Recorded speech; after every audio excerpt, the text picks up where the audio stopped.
ভালো করে পড়াশোনা করবি, হ্যাঁ?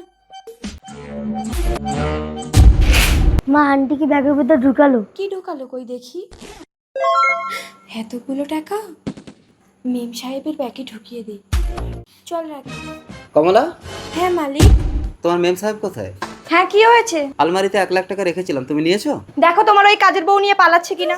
না না মালিক, আমি কেন আপনার টাকায় হাত দেবো? ওদের মতন ছোট লোকদের বিশ্বাস নেই, তুমি ওর ছেলের ব্যাগটা চেক করে দেখো। আর যা হবার হবে, আমি আমার ছেলের ব্যাগ চেক করতে দেবো না। কেন তোমরা যদি চুরি না করো তাহলে ব্যাগ চেক করতে দিচ্ছ না কেন? কারণ রত্না, তুমি ওকে এভাবে বলতে পারো না। ও এ বাড়িতে কাজ করে ঠিকই, কিন্তু এ বাড়ির সদস্যের মতো। বাড়ির সদস্য না, আমার জন্য একটা শাড়ি আনলে ওর জন্য একটা শাড়ি আনো। ওর ছেলেকে স্কুলে পাঠাচ্ছ, কাজের লোক কাজ করবে, বাড়ি চলে যাবে। সন্দেহ করো না রত্না।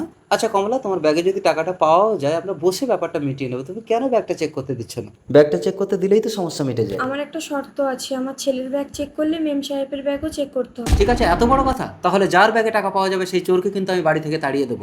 তখন কিন্তু কোনো কথা শুনবো না। ঠিক বলেছো। ঠিক আছে, দেখো ব্যাগ দেখো। রাকেশ ব্যাগটা দে তো। দেখুন, ভালো করে দেখুন, কোথায় টাকা?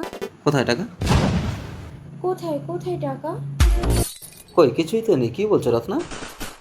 দেখি এবার তোমার ব্যাগটা দেখাও তো।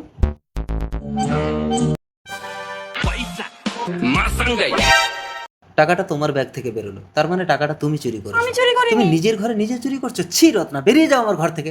কিন্তু বিশ্বাস করো আমি নিজের হাতে ওর ব্যাগে টাকাটা ঢুকিয়েছিলাম।